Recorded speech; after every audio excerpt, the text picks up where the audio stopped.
If you scroll through basically any wellness feed today, you are going to see fitness influencers treating corn on the cob like it's, I don't know, radioactive. Yeah, like it's completely toxic or something. Exactly. It's almost always portrayed as this, starchy sugar bomb that is just designed to spike your insulin and completely sabotage your health goals. But the thing is, if you actually look at the botanical science, that exact same ear of sweet corn is hiding this incredible biological armor. It really is. The cellular structure is fascinating. Right. It literally protects your eyesight, feeds your microbiome, and, well, it acts as a legitimate, highly nutrient-dense whole grain. So we wanted to ask, how did the ultimate summer comfort food become public enemy number one? It's a great question. So today we are taking a deep dive into the cellular science of corn. We're going to strip away the flashy diet trends, totally ignore the viral videos, and figure out exactly what is happening in your body when you eat it. And, it is a really critical distinction to make. Because when information overload in the wellness space makes us actively fear a staple food that humans have eaten for thousands of years, we need to take a step back. Yeah, absolutely. The problem is rarely the food itself. The problem is usually a lack of understanding about the structural biology of what we are actually eating. Okay, let's unpack this. Sure. Because before we can even begin to decide if corn is healthy or not, we first have to figure out what it actually is. Right. Which is more complicated than it sounds. It really is. Because looking into the botany here, corn suffers from this massive identity crisis. It's kind of like a wildly talented character actor in Hollywood. Oh, I like that analogy. Yeah, you know the type. The actor who keeps getting cast in completely different roles depending on who the director is. Yeah. Like you see them in a comedy, then a thriller, and they just blend in perfectly every single time. Corn does the exact same thing, but in the plant world. That's actually a highly accurate way to frame it because botanically speaking, corn or maize, it completely defies simple categorization. Because it's a grain, right? Well, yes, it is classified as a cereal grain, but it is also technically a fruit.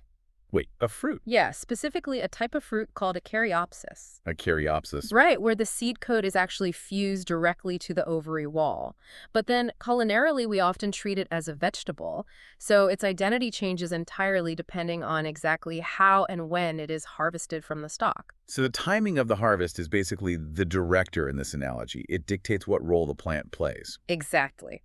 Let's think about a classic summer cookout. When you are eating sweet corn right off the cob, it has been harvested during what botanists call the milk stage. The milk stage, meaning it's still young. Right, the kernels are still relatively immature. The sugars haven't fully converted into complex starches yet, and they are just full of moisture. So in culinary terms, we treat that as a starchy vegetable. We serve it alongside green beans or carrots, Right, like a side dish. Exactly. But if you leave that exact same plant out in the field for a few more weeks to dry out, the moisture drops, the kernel hardens, and the internal chemistry shifts entirely. It totally transforms. It does. Suddenly, it is harvested and processed as a grain, which is what we call field corn. So it functions as a vegetable when it's fresh and sweet, but it's a grain when it's dried. Yeah. But here's the piece from the research that really shifts the nutritional perspective for me. When you are sitting there eating that sweet corn on the cob at a barbecue, you are actually eating a legitimate, intact whole grain. Yes, and that is a foundational point that gets completely lost in the whole diet culture conversation. Because people just see it as a yellow vegetable. Exactly. But when you eat sweet corn, you are consuming the entire grain kernel in its natural, completely unaltered biological state. You are eating the whole food matrix. Right. The anatomy of a kernel itself is totally intact. So you're getting the bran, which is that tough outer skin, right? Yep, the bran. And you're getting the endosperm, which is that starchy middle layer that provides the energy. And then you're getting the germ, which is the tiny, super nutrient-packed embryo right at the base of the kernel. Precisely. And because you are eating all three of those components together when you bite into corn on the cob, you are accessing a highly complex delivery system of nutrients. It's a package deal. Exactly. You are getting dietary fiber from the bran.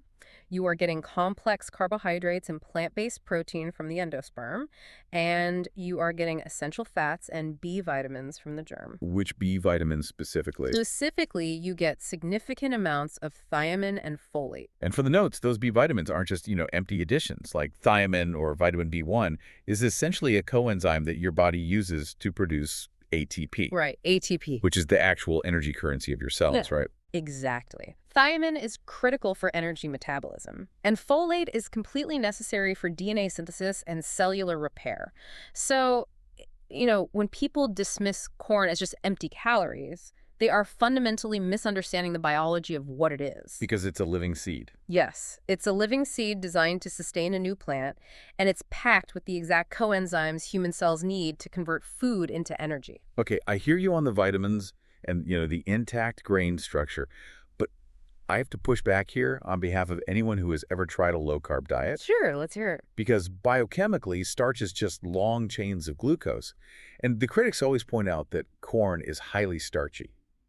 So despite the thiamine and the protein, aren't we still just talking about a massive blood sugar spike? I mean, how does eating a cup of starchy corn actually differ from just drinking a sugary soda? If we connect this to the bigger picture, we have to look at the mechanics of human digestion, specifically how fiber physically alters our metabolic pathways. Because you are entirely correct on the isolated biochemistry, starch is ultimately broken down into glucose. But the metabolic impact of a carbohydrate is determined by its delivery system. So it's about the speed of delivery. Exactly. There is a massive physiological world of difference between consuming the starch within an intact whole grain versus consuming refined starches. Like white bread or something. Right. When you consume refined white flour or processed corn syrup, the fiber has been completely stripped away. So the starch hits your small intestine, your digestive enzymes cleave it into glucose almost immediately, and it just floods your bloodstream. Which triggers that rapid spike in insulin. Exactly.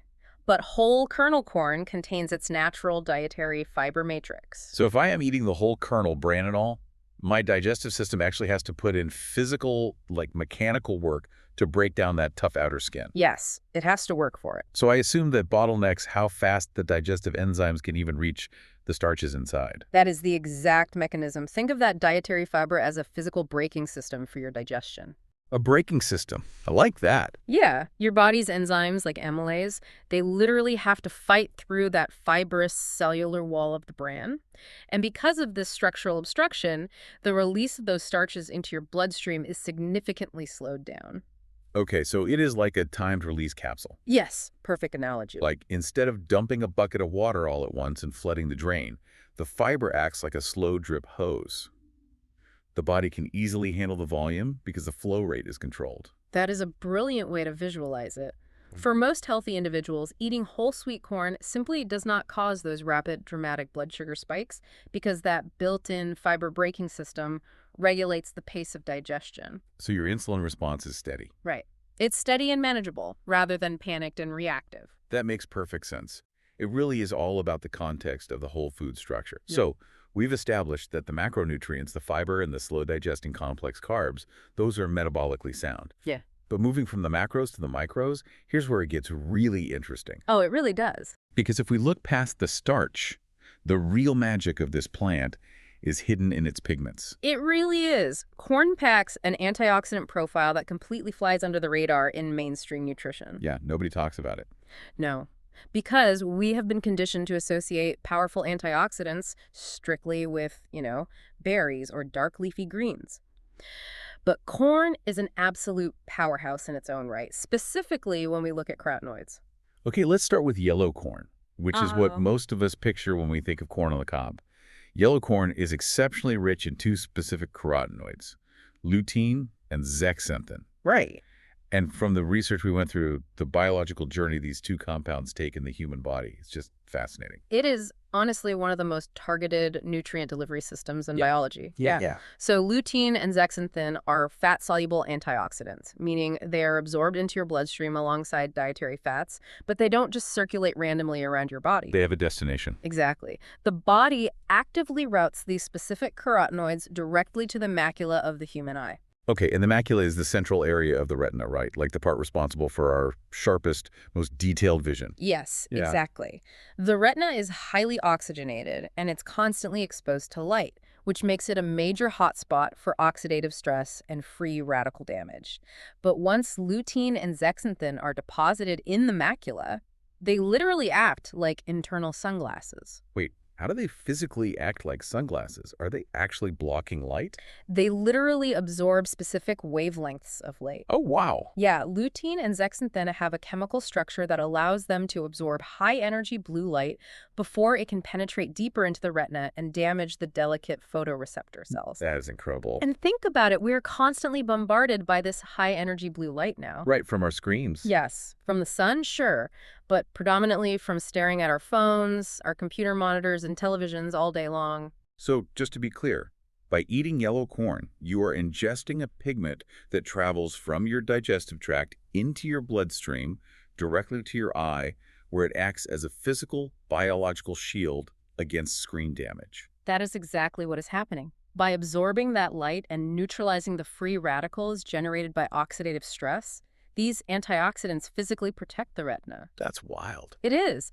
And this is why high dietary intake of lutein and zeaxanthin is strongly correlated with a reduced risk of age-related macular degeneration, which, is one of the leading causes of vision loss as we age. That is an incredible localized defense system. Yeah. But the antioxidant story doesn't even stop with yellow corn. No, it doesn't. Because if we look at the heirloom varieties, the deep red, purple, and blue corn that you might see used in authentic tortillas or at specialty farmers market, the chemistry shifts again. It does, and the visual appeal of those heirloom varieties is actually a direct indicator of their nutritional density. As to the colors. Right.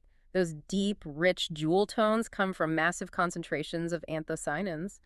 Anthocyanins, those are a class of polyphenols, right? Yeah. The exact same compounds that give blueberries and blackberries their dark color. Exactly. Whenever you see a natural plant food that is deeply pigmented in reds, blues, or purples, you are looking at anthocyanins. And colored corn varieties are absolutely loaded with them. Awesome. But what makes anthocyanins so impactful is how they interact with our digestive system. How so? Because my understanding is that a lot of antioxidants are absorbed early on, like in the small intestine. Do anthocyanins operate differently? They do operate differently. A significant portion of anthocyanins actually survive the highly acidic environment of the stomach, and they bypass absorption in the small intestine altogether. Wait, they survive the stomach acid. They do. They make it all the way down into your lower digestive tract, into the colon, mostly intact, and once they are there, they act as premium fuel for your beneficial gut bacteria. So they're acting as a prebiotic. They are literally feeding the microbiome. Yes. Specific strains of beneficial bacteria, like bifidobacteria, ferment these anthocyanins. And as a byproduct of that fermentation process, the bacteria produce short-chain fatty acids. Okay. And the most important of those is called butyrate. And why is butyrate so important? We see that word thrown around a lot in gut health circles. Butyrate is the primary energy source for the cells lining your colon. Oh, so it keeps the lining healthy. Exactly. It keeps the gut lining strong and tight, which actively prevents leaky gut syndrome. That's where undigested food particles escape into the bloodstream. Right, which causes a lot of issues. Furthermore, butyrate acts as a signaling molecule to the immune system.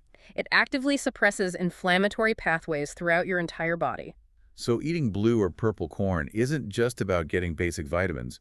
You are physically delivering undigested pigments to your lower intestine just so your gut bacteria can manufacture a compound that strengthens your intestinal wall and lowers systemic inflammation. Exactly. That's a vastly different narrative than, corn is just empty sugar. It completely reframes the biological value of the food. You are supporting cardiovascular health, vascular function, and immune regulation. And it all starts in the gut microbiome. That is incredibly compelling. But this leads to an obvious question about preparation. Okay. Because knowing these delicate polyphenols and carotenoids exist in the raw plant is one thing. But nobody is out there eating raw corn off the stalk. No, definitely not. We boil it, we steam it, we grill it. So if we are applying intense heat to these supposedly delicate antioxidants, aren't we just destroying them? It's a fair question. Because we are so conditioned to believe that boiling vegetables just leaches all the nutrients right into the water. What is structurally different about corn that allows it to survive the heat? What's fascinating here is the exact opposite of nutrient destruction occurs when it comes to cooking corn. It is completely counterintuitive. Wait, cooking it makes it better. Yes. How does heat make a plant more antioxidant rich? It really comes down to the microscopic architecture of the plant cells. Corn contains a very specific, powerful antioxidant compound called ferulic acid. Ferulic acid. Right. And ferulic acid seeks out and neutralizes free radicals, those unstable molecules that damage our DNA and accelerate cellular aging. But in raw corn, you cannot easily absorb it. Why not? Is it trapped or something? Exactly. It is tightly woven into the rigid structural matrix of the plant's cell walls. It's specifically bound to complex carbohydrates called hemicellulose. Okay, so it's logged in there. Right. In its raw state, your digestive enzymes cannot easily break that matrix apart. But when you apply heat, when you boil or steam the corn, the thermal energy physically softens and breaks down those rigid cell walls. It literally melts the structural matrix. Yes. The heat liberates the bound ferulic acid, making it highly bioavailable. Studies have actually shown that cooking sweet corn at high temperatures significantly increases its overall antioxidant activity. That is so cool. It is, because it unlocks this massive reserve of ferulic acid that your body can now easily absorb and utilize. So the crucible of the kitchen is basically acting as a biological key, unlocking a vault of antioxidants that would otherwise just pass right through us. Exactly. And I imagine that boiling or steaming also keeps the overall calorie density relatively low, assuming we aren't, drowning the entire ear in a giant stick of butter. Precisely. You retain the complex fiber matrix, you retain the vast majority of the B vitamins, and you exponentially increase the bioavailable ferulic acid. Okay, so the heat of a home kitchen unlocks the superpowers.